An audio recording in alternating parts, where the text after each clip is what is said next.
DJ!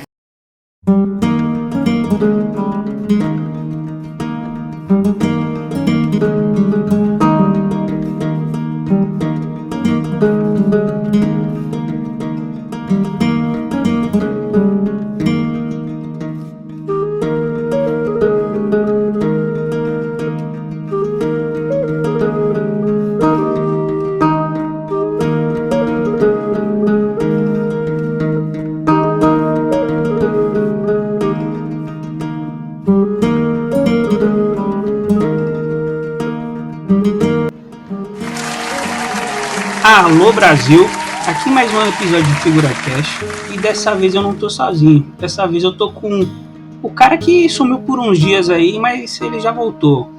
Aqui o... Fala aí André, fala aí com a gente aí, André. Sabe como que é, né, cara? O calor aperta, a gente derrete, mas depois a gente volta, né? Eu tirei alguns dias de férias, né?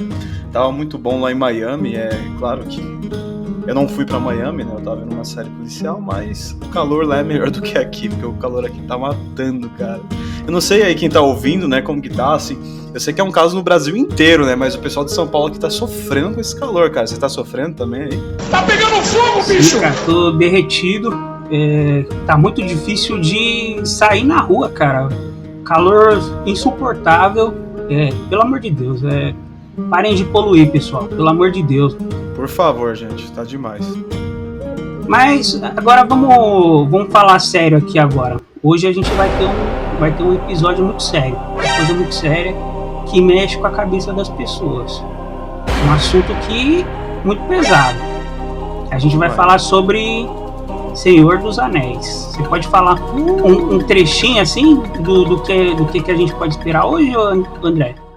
Cara, assim, você me deu a bola, né, cara? Porque, assim, quem acompanha há um tempo apenas o Figurante, quem me conhece, né, pessoalmente, na minha vida aí do Instagram, sabe que eu sou um dos maiores fãs, assim, de Senhor dos Anéis possível, assim, eu sou muito fã mesmo, é minha obra favorita, são meus filmes favoritos, a história do autor, sempre gostei de ler, sempre gostei de ver coisas sobre o Senhor dos Anéis, e se fosse fazer um resumo do que a gente vai ter no episódio, falar um pouco sobre a maior fantasia já criada. Não sei se é a maior fantasia já criada, mas talvez a mais inspiradora, a que mais mudou o mundo atual, aí o que você assiste de fantasia, muito foi colhido do Senhor dos Anéis. Eu acho que essa é um pontapé inicial, para não dar muito spoiler, né, Cleber? Sim, exatamente. Mas eu vou aqui confessar uma coisa para vocês. Sobre Senhor dos Anéis eu sou um pouco leigo. Eu não manjo não. Do pouco que eu vi de Senhor dos Anéis, assim, eu acabei assistindo assim meio por alto, às vezes aqui em casa, quando tava passando na TV. E o André ele vai esclarecer algumas dúvidas para as pessoas leigas aqui como eu, né? Então, já partindo do início, vou perguntar pro André aqui, o que é o Senhor dos Anéis, André? Cara, aproveitando aí uma outra ponta que você deu, né? Muitas pessoas assistiram o filme por cima. Eu acho que é um filme que é difícil a pessoa falar que é ruim. Tem gente que não gosta, tem gente que vai falar, pô, é cansativo, mas falar que é ruim é muito difícil, porque é uma obra muito bem feita, os filmes foram feitos com muito carinho, foi feito por um fã, né, grande, que foi o Peter Jackson na época, e muitas pessoas assistiram o filme por cima. Assim, eu sei porque, por exemplo, meu pai ele já tentou assistir várias vezes, só que sempre chega um ponto do filme que ele dorme, então ele fala, pô, se eu quiser, até um meme, assim, pô, você quer dormir? Coloca o Senhor dos Anéis, porque tem muitas cenas de transição, né, que estão caminhando, que estão conversando, um diálogo mais, não vou falar neutro, né, porque tudo é muito importante ali, mas um diálogo mais casual, então, assim, as pessoas acabam dormindo durante a obra e tal, mas pra mim isso é impossível. Mas falando o que é o Senhor dos Anéis, né, o Senhor dos Anéis é uma história criada por Tolkien, né, J.F.F. Tolkien, que foi o cara que... Perdão, J.R.R. Tolkien, John Well Ronald Tolkien, isso, J.R.R. Tolkien. Foi um cara que criou uma obra inicial chamada O Hobbit, que era um livro infantil, que assim mais pra frente a gente pode falar, né, porque originou essa obra. E deu tanto sucesso que foi muito pedido um outro livro para ele, e ele não queria fazer um outro livro infantil, e ele continuou a obra escrevendo O Senhor dos Anéis. Tudo que remonta a isso aí dele escrever essa obra, escrever esses livros é muito legal, tem muita muita coisa assim a fundo, sabe? Acho que até dando um pontapé inicial, boa parte da obra, na verdade toda a obra, o Tolkien era um filologista, né? Era um cara que estudava línguas, ele dava aula em Oxford de inglês, né? Anglo-saxão e tal. O cara era um monstro, assim, em línguas o cara falava uns 5, 6 idiomas. E ele começou escrevendo os próprios idiomas, criando os idiomas. E aí depois ele começou a pensar, né? Tipo, o idioma é algo orgânico, é algo que vai mudando de acordo com a época, com as pessoas que falam aquele idioma. Então ele começou a pensar, como que seriam os povos que falam esses idiomas, né? Então ele foi chegando em algumas coisas ali, em um elfo, em um anão, em um humano. E assim, também ele entendia que a Inglaterra, na época, isso aí a gente tá falando de 1930, 1940, a Inglaterra não tinha um grande épico, né, daquele povo. Existiam alguns livros poderosos ali na época já, como Alice no País das Maravilhas e tudo, mas não existia um épico. E assim, para quem nunca viu essa história de épico, né, épico basicamente é uma história de origem, é um livro assim, é um livro poderoso sobre a cultura do país, sobre a cultura daquele povo. Se a gente fosse colocar assim 2 exemplos, a gente poderia falar de Dom Quixote para a Espanha, que foi o grande épico assim da Espanha, e a gente poderia falar dos Lusíadas, que foi de Portugal, né? Os Lusíadas e o Dom Quixote. Então ele sentia que faltava uma história de origem para a Inglaterra. Então ele escrevia também buscando esse efeito de épico. Muita gente acha que muita gente fala que não, mas com certeza ele fez um estrondo com o Senhor dos Anéis. Assim, o Hobbit foi estrondoso, ele fez muita coisa, só que o Senhor dos Anéis realmente mudou assim, o mundo da fantasia. O mundo que a gente conhece hoje bebe muito da fonte de O Senhor dos Anéis. Tanto que é o segundo livro mais vendido da história, né? Assim, se a gente fosse colocar numa conta mesmo, o primeiro seria a Bíblia, só que a gente não conta muito a Bíblia porque, né, não é tão comercializada, é doada bastante. Então eles colocavam muito como o Dom Quixote em primeiro lugar e em segundo o Senhor dos Anéis, que antes era um volume único, né, que era para ser um volume único, viraram 3 volumes e aí foi vendido um volume único também. Então um pouco sobre isso, para dar só um deleite, né, tem muita coisa para falar, minha cabeça fica a mil aqui, eu fico muito empolgado. E, caramba, que interessante, hein, cara? Vou falar aqui um pouco da minha experiência com O Senhor dos Anéis. Eu conheci ele realmente através dos filmes, né? Eu vi um pedaço do primeiro filme, que era com o Elijah Wood, alguns pedaços lá do primeiro filme com o Elijah Wood. E eu achei interessante, porém, como o André falou assim, eu não consegui ver tudo, cara. Sempre que eu tô assistindo, assim, acontece alguma coisa e eu vou lá e me perco. Mas vamos falar aqui do primeiro filme aqui, como que muitas pessoas ali assistiram como eu, né? O André explica um pouco o enredo ali do primeiro filme, que seria mais ou menos o enredo do primeiro livro, né? Certo? Certo. Se a gente fosse falar assim, vamos falar só do Senhor dos Anéis, que eu acho que fica melhor, né? Tudo. Porque se fosse estender para o Hobbit e tudo, assim, cronologicamente, o Hobbit vem antes. É uma história antes do Senhor dos Anéis. Por que é importante mencionar antes de falar do primeiro filme? Porque foi onde o Bilbo, né, que é o protagonista do Hobbit, encontra um anel e leva para o condado. Então no primeiro filme a gente vê isso. A gente vê a ameaça de um anel que se demonstra que ainda existe e que pode ser um grande mal para aquele mundo. O anel, o que ele representa? É importante também comentar que o Tolkien era um cara extremamente religioso, muito católico, muito cristão. E ele via no anel como uma personalidade do próprio mal, o poder de corromper qualquer ser vivo. E dentro da obra dele ali, existia Sauron, que era um necromante muito poderoso, que queria destruir a Terra-média, que é o que eles conheciam como o mundo, né?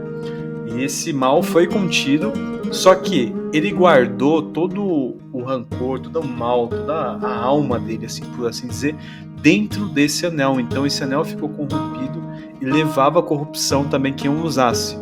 E a única vontade que o anel tinha era de voltar para Sauron poder ter um corpo físico novamente. Fazer um paralelo aí, dá pra, assim, de um jeito muito feio falando, mas pro pessoal entender, é quase como se fosse o Horcrux do Harry Potter. É meio que isso, né? Mas não é isso. Mas é só pra dar uma pintada aí. Então no primeiro filme, A Sociedade do Anel, a gente vê isso. A gente vê que eles entendem que existe o mal, que o anel tá inteiro ainda, que precisa ser destruído. Então eles criam uma sociedade, né, composta por homens, hobbits, elfos, anões, e um mago, né, o famoso Gandalf, o poderoso Gandalf, para destruir esse anel. Então, basicamente, no primeiro filme a gente vê a formação da Sociedade do Anel, a gente vê as primeiras tretas ali, a gente começa a entender como funciona a Terra-média, como funciona um pouco o mundo dos homens nem tanto, mas o mundo dos elfos, um pouco dos anões, fala um pouco sobre os magos em si, né? A gente começa a entender e principalmente entrar nesse mundo e entender que, existe o mal e precisa ser destruído. A Sociedade do Anel é isso, a formação da equipe que vai destruir esse um anel. E é muito bonito, assim, da forma que foi organizado os 3 filmes, porque realmente você vê essa sociedade se desenvolvendo, e no ápice do terceiro filme, né, o Retorno do Rei, no final, já na conclusão ali da destruição do anel, você vê eles se reunindo e mostra o quanto eles caminharam para aquilo. Então a Sociedade do Anel é basicamente isso, cara. É um filme de iniciação à Terra-média e introdução aos personagens que vão guiar a gente. E principalmente para mostrar qual que é a barreira que eles vão ter que superar. Entendi. Mas explica pra gente também o que seriam essas raças aí que você citou aí. Os elfos, os anões, né? Ou anãos. Anões, né? E as outras raças lá. Dá uma pincelada, né? Uma pincelada aí no que seriam essas raças aí. Então, cara, vamos lá, né? É até engraçado você falar anão ou anãos ou anões, porque eu acho que no português correto são anões. Só que já foi traduzido em um dos livros do Tolkien, anãos. Porque não é que são anões, assim, são pessoas de estatura baixa. Não, são uma raça mesmo, é uma raça, são raças. Isso aí, né, existe um livro chamado Silmarillion, que conta a origem da mitologia do Tolkien, tudo. Fala sobre a origem das raças, por que foram geradas, como foram geradas. Só que basicamente é isso. Os elfos são o povo mais antigo da Terra-média, junto com os anões. É importante mencionar que os anões vieram até um pouco antes, só que existe uma rixa entre eles, para falar quem foram os primeiros. Os elfos, né, são considerados os mais inteligentes, são aqueles perfeitinhos em tudo.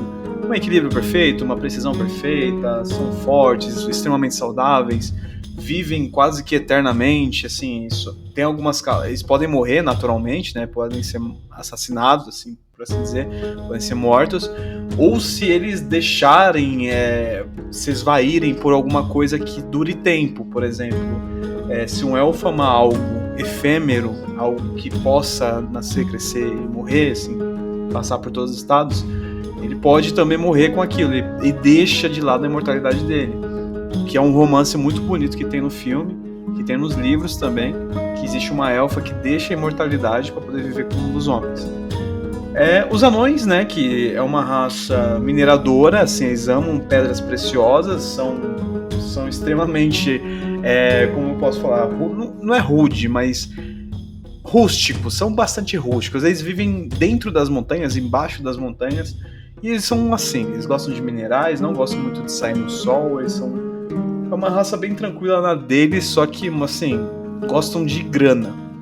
Existem os homens, que são meio termo, né? Que são aqueles que nascem, envelhecem e morrem, são os que vivem normalmente em vilas, é muito parecido com os homens, a nossa raça mesmo. Existem os orcs, que são algumas criaturas criadas pelo mal, né? Por Sauron, o senhor dele, que era Melkor, que é uma raça do mal, que é uma raça que é inspirada só pelo mal, que obedece só ao mal, é uma raça que inicialmente não conseguia nem andar à luz do sol, e aí depois veio uma sub-raça deles, que são os Uruk-hais, que conseguiam andar durante o sol. Existem os hobbits, que são as criaturas mais fofinhas e bonitinhas. Imagina uma pessoa de 1 metro de altura, no máximo em 5, em 10, nem isso eu acho, em 10 de altura, que gosta de fumar, de comer o dia inteiro, de viver no campo, de ficar com a família, de não sair de casa, de ler livro, de pescar, de comer de novo. E é o povo mais fofo que existe no Senhor dos Anéis, é a raça mais fofa, e eu não sei dizer qual que é a origem, não sei nem se existe a origem deles.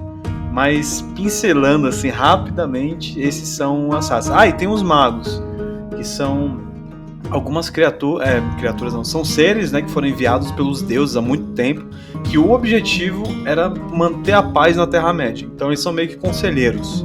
São os caras que assim, um rei quer guerrear com o outro. Ele era o cara que ia lá e fala, não guerreia, vai destruir tudo.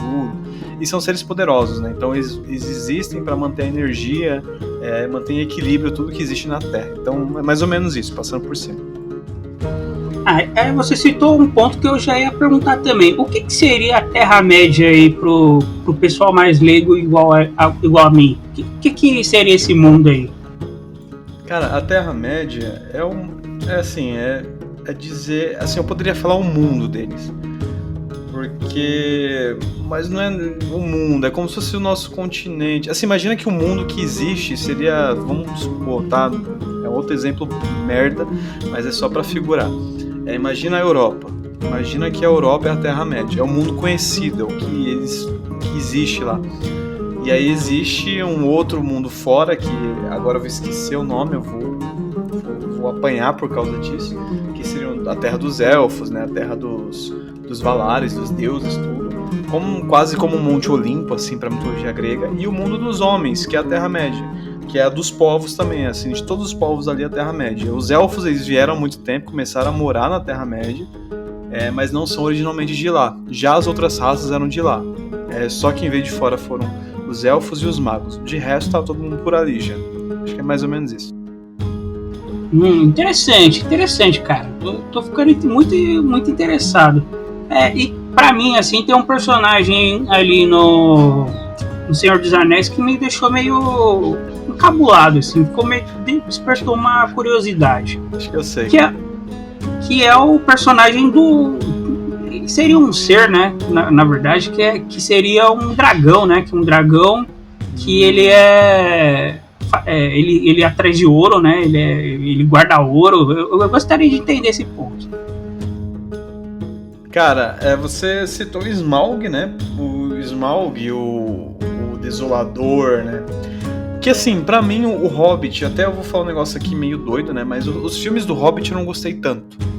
Porque eu acho que eles encheram muita linguiça. Era pra ser no máximo 2 filmes muito forçados. Era pra ser um filme só. Só que por grana decidiram fazer 3, porque queriam dinheiro, né? Então inventaram muita coisa. E eu acho que deu uma sobrecarregada. É um filme bom? É legal. Acho que se a pessoa não for fã da obra, vai gostar mais. Só que assim, é bom, é divertido, eu assisto, é normal. Só que criaram muita coisa. O Smaug é uma das coisas que realmente estava no livro. O Desolador. Que basicamente é uma das maiores calamidades, era o último dragão vivo. É importante colocar aí que também os dragões eles não tinham nenhum senhor, né, por enquanto, pelo menos. E eles eram seres que caminhavam por aí, destruía tudo, destruía as vilas, fazia o que queria. E assim como os anões, eles estavam em busca de ouro, né, eles gostavam de pedras preciosas. Tanto que no Hobbit, eles atacam uma montanha chamada Erebor, né? Uma cidade chamada Erebor, que era dos anões, e tomam essa cidade. Então a história do Hobbit é baseada nisso. Os anões perdem o lar pro dragão e criam também uma comitiva, isso aqui só de anões, o Hobbit e o Mago, para conseguir a terra deles de volta, pro povo voltar para lá. O rei foi destronado, né? O príncipe foi destronado, e eles querem voltar. Então Smaug é isso. E Smaug é muito bonito, assim. Quem quiser assistir, assista principalmente o segundo filme do Hobbit, que é onde tem mais batalhas com o Smaug. Smaug é muito legal, cara. Bem comentado aqui com você. Interessante, cara. E agora, continuando ali, tocando no assunto ali dos filmes, né? Temos o segundo filme também, que ele seria mais ou menos a continuação do segundo, da história mesmo, ou se já seria alguma coisa mais isolada ali para contar uma outra história? Olha, eu senti falta de fazer uma abertura aqui, porque assim, lembra, eu cheguei a comentar que o Tolkien era uma pessoa muito cristã, né? Ele colocava muito isso na obra dele. Existe muito Se você prestar atenção, tem muitas mensagens que são da Bíblia, mensagens do bem e do mal, né? Essa questão de... É até legal, porque assim, quando você assiste O Senhor dos Anéis, uma coisa você tem certeza: quem é o bem e quem é o mal. Não existe meio termo ali, não existe. O mal é o mal, o bem é o bem. E o bem tá tentando vencer o mal. É um dos maiores clássicos referente a isso, é O Senhor dos Anéis. Quando Tolkien era criança, quando ele era pequenininho, ele e a mãe dele eram muito ligados. Ele perdeu o pai muito novo, ele era muito ligado à mãe dele. E a mãe dele era extremamente católica, cristã, e extremamente, assim, era uma mulher muito inteligente, ela gostava muito de línguas. E ela passou esse amor pra ele. Quando ela faleceu, ele colocou esse amor dentro dele por línguas e pelo cristianismo, e ele replicou para os filhos dele esse amor também. Tanto que parte assim do Hobbit nasceu, ou talvez a origem até do Hobbit, veio de histórias que ele contava para os filhos. Então existia essa energia com o Senhor dos Anéis de ele estar dentro da obra mesmo, assim, desde o Hobbit, o Senhor dos Anéis, tanto que todo mundo que fala para mim, não sei se é legal, não sei se valeria a pena, cara, vale muito a pena porque é um filme com muito sentimento. É algo que não é solto, é algo que tem muito, sabe, não é sem sal, assim, tudo você sente que existe um background, existe uma coisa por trás que está dando energia àquilo. No final desse podcast aqui, na parte de curiosidades, eu vou contar algumas curiosidades sobre o Tolkien que eu acho que vai encaixar bem. O segundo filme, né, Os Duas Torres, que pra mim, assim, é o segundo melhor. Então, o primeiro é o terceiro melhor, o segundo é o segundo melhor e o Retorno do Rei é o melhor de todos. É a continuação, né? Alguns dos hobbits foram capturados, o Frodo e o Sam, que são os responsáveis principais para destruir o Anel, eles foram separados do grupo.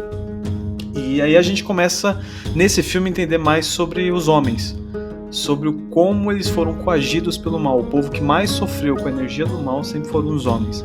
Então a gente é apresentado aos Huirin, né, de Rohan, a gente entende um pouquinho mais sobre Gondor, que é a capital dos homens, a gente vê o poder do mal, e eu acho que assim, visualmente, pelo menos em experiência de cinema, ele já dá um upgrade muito grande, porque enquanto o primeiro ele é um pouco mais maçante, assim, é mais uma caminhada, mais uma aventura, nesse segundo, cara, tem uma guerra maravilhosa, assim, é muito bonito, foi o filme que fez eu amar O Senhor dos Anéis, foi o filme que me ganhou, assim, meu coração foi o segundo.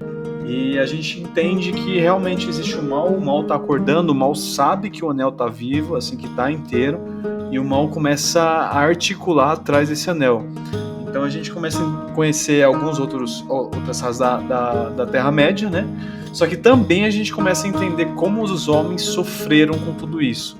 E tem algumas cenas maravilhosas, marcantes, muito poderosas, cara. Então, Duas Torres é a continuação, sim, da história, só que agora levando nós para entender um pouco como que a raça dos homens sofreu com tudo isso. Interessante. Cara, tem uma curiosidade aqui que eu contar aqui sobre o Senhor dos Anéis. Se eu não me engano, até pouco tempo atrás aí, ele era o maior recordista de Oscars da história, né? Se eu não me engano, ele bateu o recorde de 11 Oscars na mesma cerimônia. Foi um dos mais, tipo, acho que eu me lembro um pouquinho da cerimônia do Oscar do Senhor dos Anéis lá, e os caras estavam ganhando tudo mesmo, tipo, aparecia uma categoria, era Oscar pra eles, e eu já tava meio cansado lá de subir pra pegar o Oscar. Tipo assim, ele divide o pódio, tem outros 2 filmes que pegaram 11 Oscars, se eu não me engano foi Titanic e Ben-Hur. Ben-Hur é lá de 1950, só os 3 dividem o pódio com 11. O que foi louco, assim, é que nos 3 eles fizeram muitos Oscars. Acho que no primeiro eles ganharam 3, sei lá, 3 ou 2. No segundo eles ganharam 5 Oscars e no último eles ganharam 11, né? Então, eu vou até bater a informação aqui quando você ganhou nos 2 primeiros lá, mas que filme, cara, que filme. Exatamente. E continuando aqui, como o André falou, tem o terceiro filme do Senhor dos Anéis, né? Que aí ele contou que esse aí é o melhor de todos. Então explica pra gente aí, André, por que ele é o melhor de todos?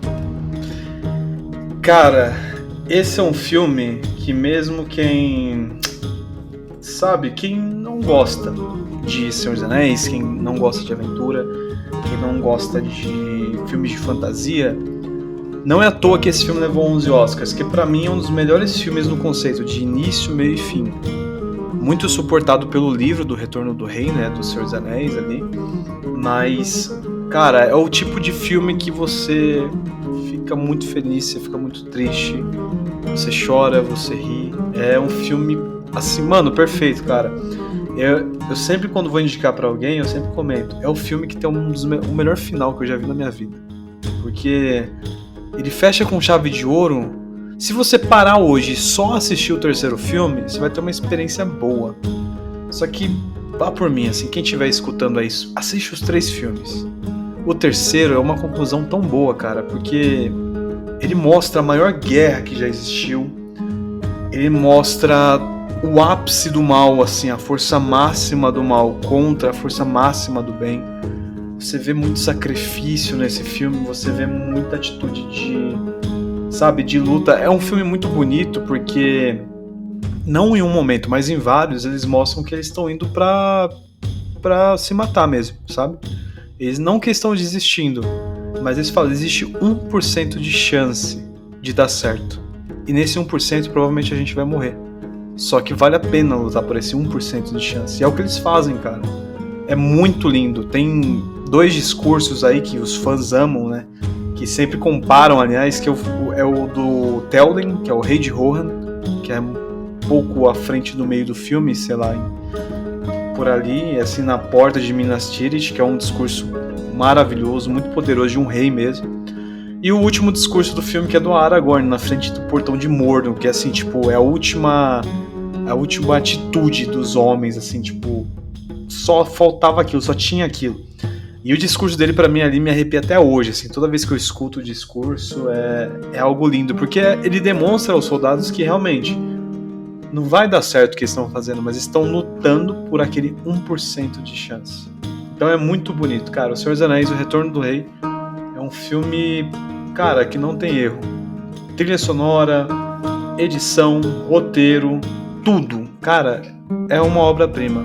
É uma obra-prima. Eu sou refém de falar, é perigoso falando, né, porque eu sou fãzão, mas sério, quem nunca assistiu, assista, tá fazendo 20 anos agora em 2023, envelheceu como vinho, porque recentemente no Cine Marquise eles passaram a trilogia, eu consegui assistir As Duas Torres e O Retorno do Rei, fascinado, na rede UCI Cinemas, gravem isso, pesquisem, marquem a gente lá na UCI Cinemas. Tá passando O Retorno do Rei, tá passando esse mês agora O Retorno do Rei, então quem puder vai, eu tô querendo ir de novo, mas quem puder vai, e, cara, é uma obra-prima. O Retorno do Rei, cara, é como finaliza, só pra você ter ideia.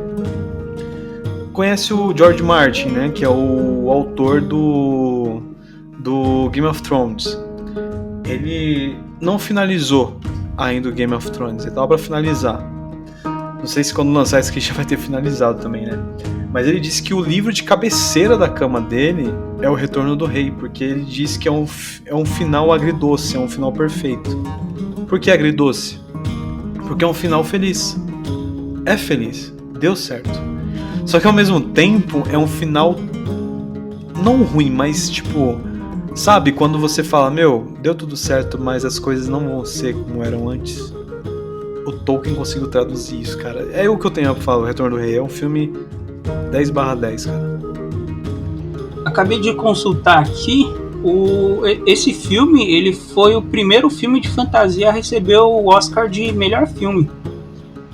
Ao todo, assim, o Senhor dos Anéis ganhou 17 Oscars de 30 indicações, cara.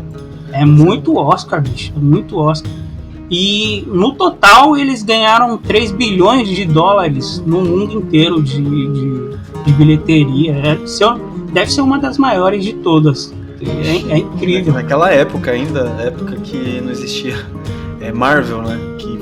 Que deixou random, 1 bilhão ficou normal.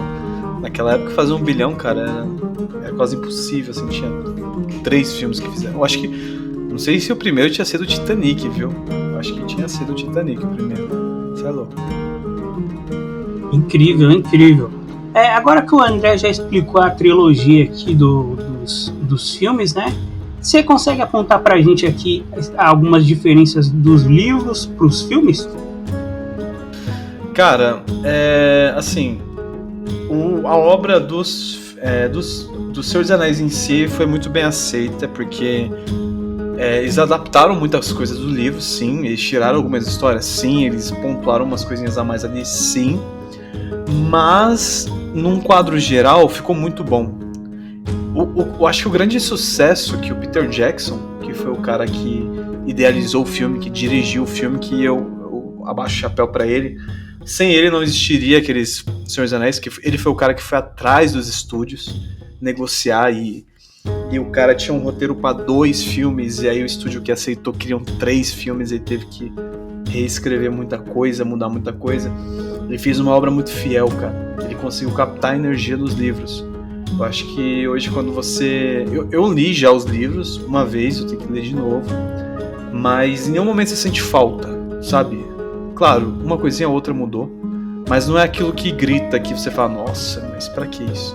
Já no Hobbit é bem diferente. O Hobbit foi um filme que foi muito castigado aí, porque eles criaram muita coisa, visaram muito comercialmente o filme e mudaram bastante. Mas, cara, O Senhor dos Anéis é uma obra muito rica. O livro é muito mais rico? Muito. Só que hoje, se você parar a assistir os filmes, você já vai ter a noção 100% do que a obra quer dizer. Eu acho que a mensagem foi bem passada, sabe? Legal. Eu tava dando uma olhada aqui, tem outro personagem também que me desperta a curiosidade, que é o Sméagol, né, cara? Você consegue explicar quem é ele, o que ele faz ali na história? O Sméagol é o meme do Senhor dos Anéis. Tem muita gente que conhece o Sméagol, mas não conhece o Senhor dos Anéis, né? Assim, ele era um hobbit, que era aquela criaturinha... Cara, hobbit é a criatura mais fofa que existe. É uma criatura... é um amor de pessoa, tudo. É preguiçoso? É comilão? É. Mas é uma criatura muito fofa, sabe? Que não mata uma joaninha? É isso, cara. O hobbit é uma criatura muito fofa. E... o Sméagol... só uma historinha aqui, uma curiosidade. Existe uma história, muitos dizem que é real, mas, né, cabe aí a discussão, não posso cravar se é verdade ou não, que o termo Hobbit nasceu porque um dia o Tolkien estava corrigindo a prova de um aluno, e o aluno entregou a prova em branco. E aí ele achou inusitado, né, porque, ele estava em Oxford dando aula, o pessoal que tava ali não era qualquer pessoa, e o cara entregar uma prova em branco, ele achou até engraçado, né? E aí ele escreveu na prova: em uma toca no chão vivia-se um hobbit. E aí existe a história que o aluno perguntou: professor, o que é um hobbit? E ele não sabia dizer exatamente o que era o hobbit, mas a frase queria dizer o seguinte: imagina que é uma criatura incrível, que qualquer pessoa que olhar aquela criatura vai, sabe, querer entender mais, tudo. Só que como ela tá no chão, ela tá numa toca, ela tá se escondendo, então não dá pra saber. Então ele quis dizer: se você não responder nada, eu não consigo entender quem você é. E ele levou essa discussão pra casa e perguntou pros filhos, né? Contou, e os filhos queriam saber: pai, mas o que é um hobbit? E aí dizem que essa foi uma das origens de tudo. Que aí ele começou a brincar com os filhos e começou a pensar na história, né? Mas, assim, o Sméagol era um hobbit e ele achou um anel. O anel estava perdido, estava num rio, no fundo de um rio. Ele encontrou esse anel e esse anel foi corrompendo ele. Ele chegou a matar o melhor amigo dele para conseguir o anel. E ele ficou: cara, eu acho que pelo menos 500 anos com o anel, 300 anos por aí. Acho que vou pesquisar aqui, mas foi um pouco mais de 100 anos, é certeza. Com o anel, e o anel foi corrompendo ele, cara. Ele começou a se alimentar mal, viver no meio das pedras. Ficou, cara, literalmente, é uma história de como o mal corrompe a pessoa. E ele chegou naquele estado, né, que ele era completamente controlado pelo anel. Ele se tornou uma criatura, assim, bem, entre aspas, impulsiva, né, sem controle.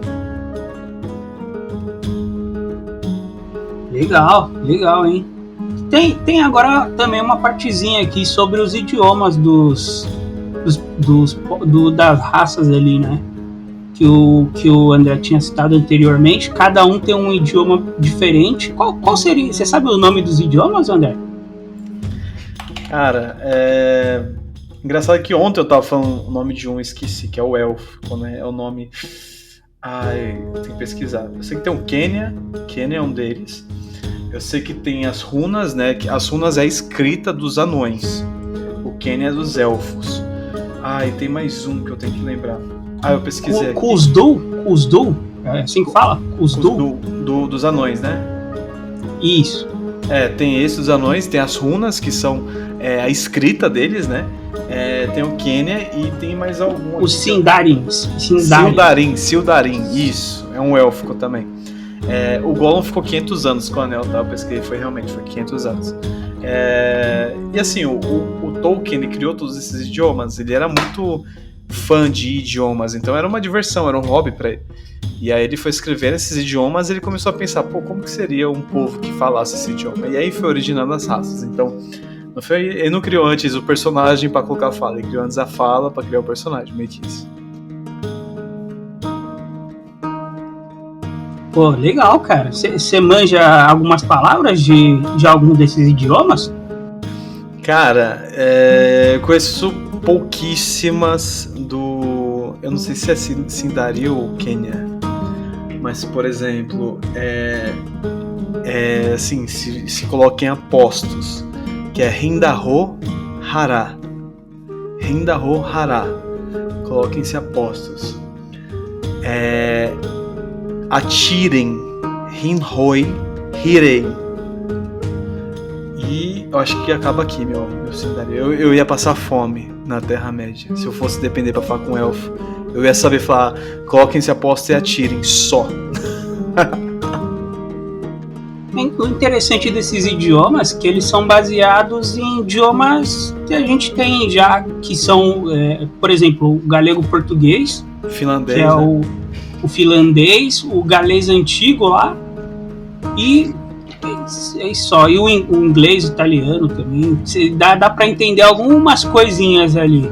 Então é interessante, ele mesclou várias línguas ali para criar coisas novas ali pros povos. Interessante, cara, muito interessante. Ele tinha essa característica de ser um apaixonado, né, por idiomas. Então tudo que ele enxergava, que ele lia, ele pensava em como associar com o outro, sabe, para criar uma língua, assim, tipo.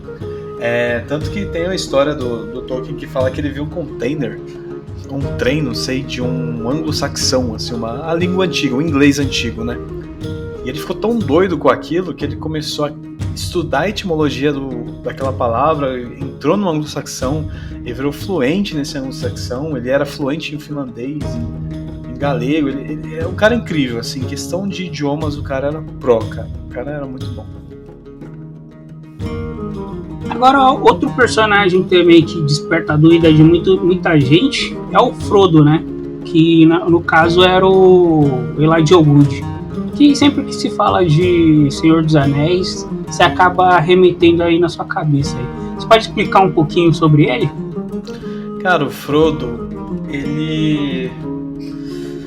É porque assim, o Senhor dos Anéis não tem um protagonista, mas se fosse falar de um protagonista, provavelmente falariam de Frodo, que é o cara que teve a missão de destruir o Anel, né? Foi o cara que segurou mais as pontas, que o Anel, mesmo corrompendo, ele conseguiu mais se segurar. Ele foi mais difícil de ser manipulado. Frodo é um hobbit com um coração gigantesco. Era sobrinho do Bilbo, que é o cara que tinha pego o Anel. E foi o responsável por essa caminhada, né? Não dá pra falar de Frodo sem falar do Samwise Gamgee, que pra muitos é o verdadeiro herói da história. Pra mim, também, assim, não digo que o Frodo não teve mérito, que o Frodo teve muito mérito, mas Sam, você foi o cara, você foi o cara. Muitos colocam como uma personificação do Espírito Santo na obra de Tolkien, que era o cara que aconselhava pro bem, que suportava, que ajudava, né? Que dava o bom conselho puro, meio que isso.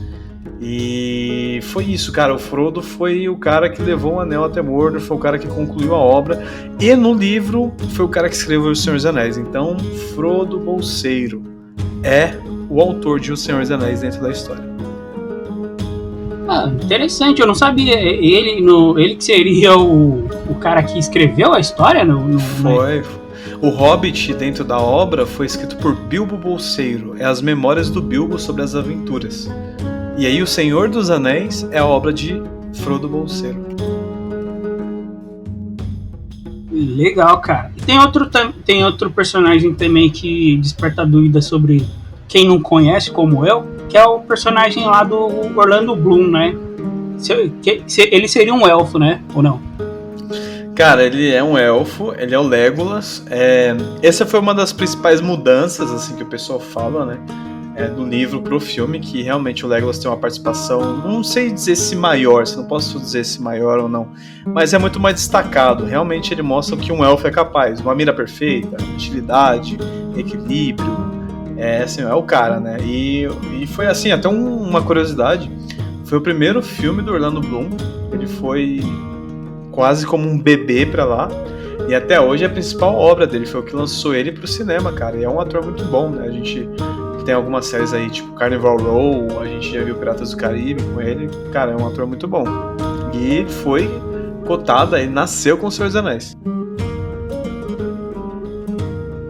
Na época, eu me lembro que tinha muita gente que confundia, eu tô falando de pessoas leigas, tá, pessoal?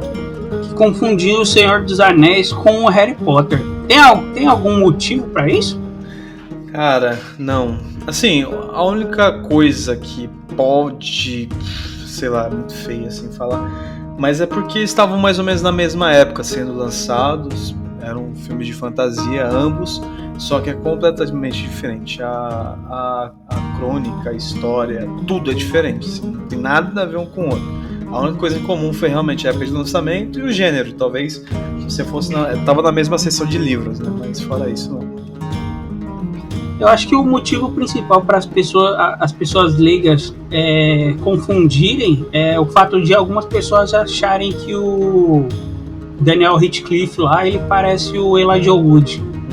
Deve ser por isso. Pode ser, mano. Mas, não sei. Pode ser mesmo, eles são parecidos quando eles são novinhos, principalmente quando tava mais novo, né? O Radcliffe, quando ele tinha uns 15, 16 anos, ele parecia bastante. Hoje em dia ele tá mais... Se bem que parece, até hoje em dia, mas pode ser, não sei. Faz sentido isso aí. Agora, vamos falar uma coisa mais recente, assim. Atualmente o pessoal disse que iam lançar uma série sobre o Senhor dos Anéis, né? Não sei se você chegou a dar uma olhada sobre isso. Cara, sim, e lançaram ano passado Anéis de Poder na Amazon. Foi uma puta... Foi a série mais cara da história.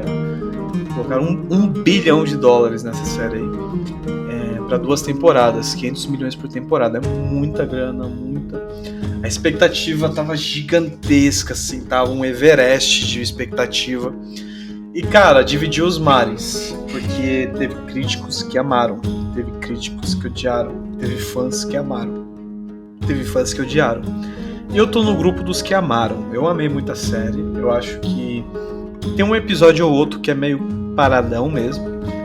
Só que, como um quadro inteiro, assim, é uma série muito bonita. Tem um roteiro bem bonito, tem umas frases bem legais, tem batalhas bem legais. Eu acho que é uma introdução muito boa, cara. Eu levei a série como uma introdução. Eu acho que se você for levar como uma obra terminada, aí é fraca mesmo. Só que como introdução a uma história maior, que é o que ela se propõe, que é o que ela é baseada, eu acho que tem um potencial incrível. É uma série muito boa. É Anéis do Poder, Senhor dos Anéis, Anéis do Poder. É da Amazon. Muito bom, cara. Muito bom. Agora vamos partir para as curiosidades aqui. Tem algumas curiosidades que você gostaria de falar pra gente aqui sobre o Senhor dos Anéis, que as pessoas não conhecem? Cara, tem algumas sobre a obra, sobre como ela foi feita, gravada, e sobre o Tolkien mesmo, né? O cara que... Vamos começar com o Tolkien, o cara é foda. Algumas curiosidades. Ele serviu na Primeira Guerra Mundial, só que ele foi rapidamente mandado para casa, porque ele pegou a febre das trincheiras, que era uma febre ocasionada, não sei se... Acho que era por uma pulga ou por um carrapato. E aí, por causa dessa febre, ele foi mandado para casa. Ou seja, se não fosse um carrapato ou uma pulga, não existiria o Senhor dos Anéis, nem o Hobbit. Outra curiosidade é que ele foi casado uma vez só, ele era extremamente apaixonado pela mulher dele, que eu não lembro o nome, que eu sou um cabeçudo, que eu tô pesquisando já. Mulher é a Edith Brett, isso. Ele foi casado e era um amor muito lindo, cara. Era aquele romance bonito mesmo. Todo mundo que tinha eles por perto falava que ele era muito romântico, que era um cara que amava muito a esposa. E ela amava ele muito de volta, cara. Muito foda. Outra curiosidade é que ele trabalhou com um escritor que era ateu. Sim, o cara era ateu. E eles quase toda semana saíam e ficavam horas batendo papo, tomando chá, tomando whisky e conversando, falando e recitando poemas, poesias, trechos de livro. E esse cara encorajou ele a lançar O Senhor dos Anéis, porque ele ficou muito tempo achando que a obra tava meio merda, assim. Ele ficou mais de 11 anos escrevendo os 3 livros, assim. E aí, quando ele lançou, ele ficou até meio mal. Falou, pô, acho que é meio bosta. Ele não gostava de crítica. O Tolkien não gostava de receber crítica. Ele achava meio ofensivo demais, né? E ele estourou. Mas por que eu tô comentando isso? Porque esse amigo dele, que era ateu, se chama C.S. Lewis. Não sei se você já ouviu falar desse nome. Muito forte. C.S. Lewis. O C.S. Lewis, ele era do jeito dele. E eles falavam muito sobre cristianismo. Tolkien e ele. E aí um dia Tolkien falou, pô, você não acredita em Deus, né? Um dia na sua caminhada, olha pro céu nascendo, pro sol nascendo, e sinta aquela brisa e tenta sentir o que tá acontecendo com você. Daí o C.S. Lewis diz que um dia ele subiu numa montanha e olhou para um vale, e quando ele viu o sol nascendo, ele viu a figura com a sombra das rochas, a figura de um leão sobre o vale. E ele sentiu a presença de Deus ali, se converteu e virou cristão. E esse cara, né, assim, pra quem não caiu, ainda não entendeu quem é C.S. Lewis, é só o cara que escreveu as Crônicas de Nárnia. Só isso. E as Crônicas de Nárnia, o leão, Aslan, representa Jesus Cristo na obra. Que vem muito dessa experiência que ele teve, né? Então, que é um negócio muito doido. Outra curiosidade é que é uma história que é quase certeza, mas nunca bateram o martelo. Que eles tinham um aluno que gostava muito da obra deles. E esse aluno sempre ia lá, batia um papo, conversava, tudo, queria entender mais. E esse cara foi o responsável por criar Dungeons & Dragons. Que eu não sei o nome dele, cara. O cara que criou Dungeons & Dragons, eu não sei se é esse Dave aqui tem o nome do cara, que é Dave Arneson ou Gary Gygax, não sei qual foi. Só que fala que esse cara foi inspirado na obra desses dois grandes e era um aluno deles, ia lá e conversava e inspirou. E criou Dungeons & Dragons, que é o maior RPG da história, que é o Senhor dos Anéis dos RPGs, né? É o RPG que inspirou quase todos os RPGs. Caramba, só sucesso, cara. Tá maluco? Vocês tá vendo que os negócios é grande, né? Tipo, não é um negocinho isolado. Cara, é importante falar que assim, toda a noção que às vezes a gente tem de anão hoje, de medieval, é por causa do Tolkien, a visão de anão dele. Os elfos, a mesma coisa. O cara criou, assim, a visão sobre a questão da fantasia, né?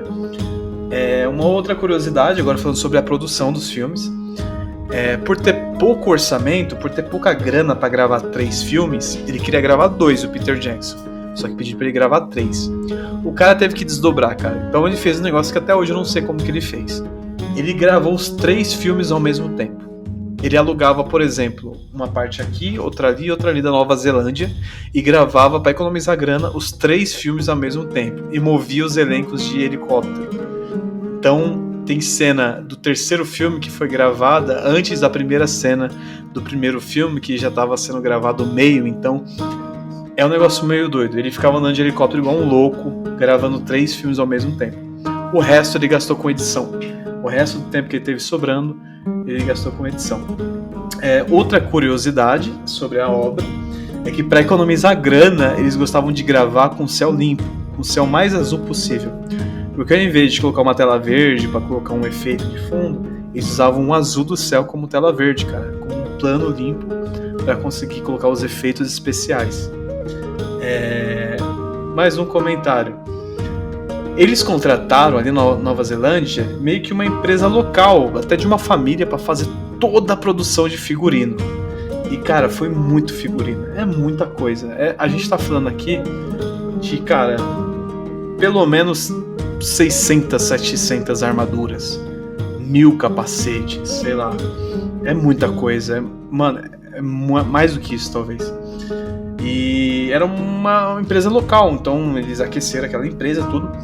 Só que o que chamou a atenção é que esse pessoal, geralmente em filmes, eles trabalham muito a parte exterior, né, do figurino. Eles deixam muito bonito por fora e por dentro, sei lá, pode ser de papelão, isopor, sei lá. É só bonito lá de fora, de dentro não importa tanto, que vai aparecer na tela.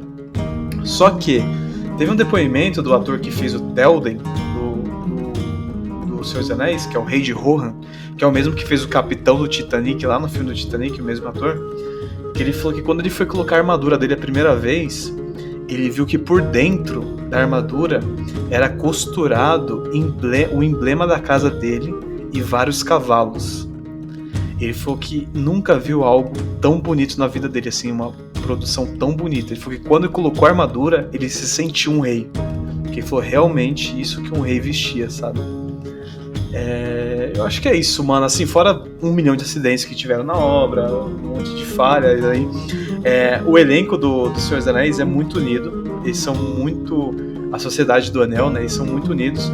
E eles se tatuaram, cara. Orlando Bloom, Elijah Wood, o Viggo Mortensen, o ator que fez o Gandalf. Qual que é o nome dele? Que eu tô esquecendo o nome. O Magneto. Todos eles. Ian McKellen. Todos eles tatuaram o símbolo da Sociedade do Anel no corpo. Todos têm.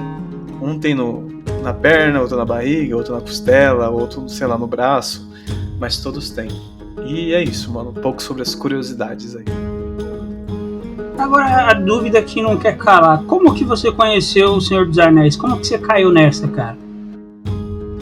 Cara, eu tenho uma dívida eterna aí com meu irmão mais velho, que é o Bruno, né? Meu irmão mais velho. Que foi o cara que me colocou nesse mundo. E eu acho que ele nem colocou de propósito, assim. É que ele assistia, entendeu? E eu ia lá e ficava com ele. Então, eu assisti em fita, de início, lá em 2000. Tinha 3 anos... Não, 2001, que é quando lançou o primeiro. Eu lembro que a gente teve acesso em 2002. Então, eu tinha uns 5 anos. E aí eu via, cara, todos os filmes muitas vezes. Eu acho que, na boa, o que eu menos assisti foi A Sociedade do Anel. E eu assisti ele pelo menos umas 35 vezes, eu acho. Ou Duas Torres eu acho que eu vi mais de 40. E facilmente O Retorno do Rei eu vi mais de 50 vezes. Porque era meu hobby, assim, quando eu ficava sozinho, eu era criança, 5, 6 anos, então eu ficava vendo muito. E eu ficava voltando naquelas cenas de luta. E eu fui ver o livro há pouco tempo, há uns 2, 3 anos que eu li o livro, né? Mas esse amor nasceu naquela época e eu acho que foi o que me levou pro mundo dos filmes também, que foi o que eu parava pra assistir, era O Senhor dos Anéis, cara. Foi mais ou menos ali. Caraca, bicho, você assistiu muitas vezes esses filmes aí, viu? Caraca, bicho. Nunca enjoou, mano. Isso que é incrível. O problema, acho que não é ter assistido tanto, porque eu acho estranho também ter assistido tanto o filme. O problema é que não enjoou, porque recentemente eu vi no cinema e eu chorei lá vendo o final. O final que eu já vi 50 vezes, eu tava emocionado do mesmo jeito. Eu te entendo, eu tenho a mesma relação com um jogo de videogame chamado Donkey Kong 3. Esse jogo eu jogo direto e eu nunca canso. Nintendo? Do Nintendo. Inclusive, a gente vai ter um episódio sobre Nintendo aqui posteriormente. E já vou falando, hein? Vai ser mó da hora. Mas a gente já vai partindo aqui pro final. André, você gostaria de dar alguma declaração final aí pro pessoal? Me despedindo em uma declaração aí. Quem nunca consumiu a obra, eu acho que vale muito a pena. Peguem com carinho um dia, sabe? Se vocês passarem pelo primeiro, vocês vão assistir os outros 2 de boa. O primeiro é muito bom. Só que ele é um pouquinho mais cansativo mesmo, que é mais uma introdução. Então, dê uma atenção. É uma obra muito rica em ensinamentos, em menções, sabe? Sobre... cara, se a gente for parar pra falar de frase bonita do Senhor dos Anéis aqui, a gente vai ficar louco, cara. A gente vai ficar louco. Então vale a pena, assista com um mozão sozinho, sabe?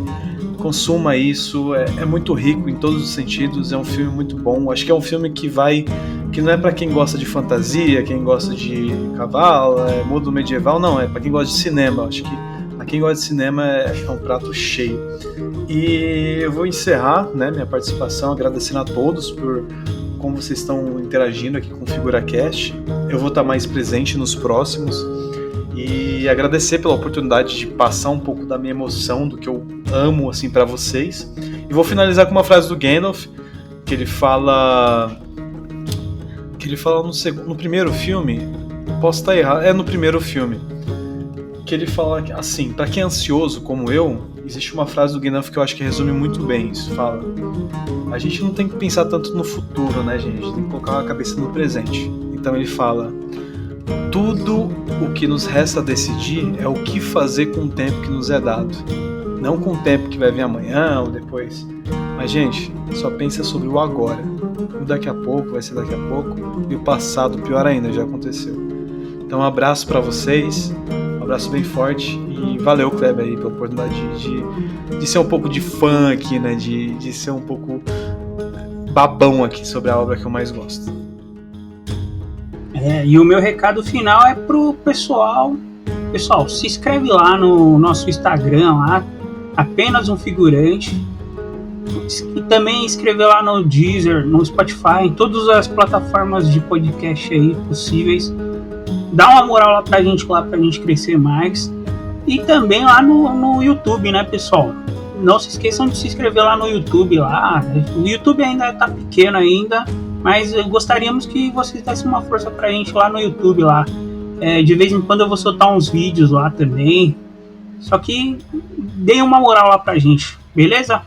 Então a gente... Até outro dia, né? Até outro dia e falou! Falou!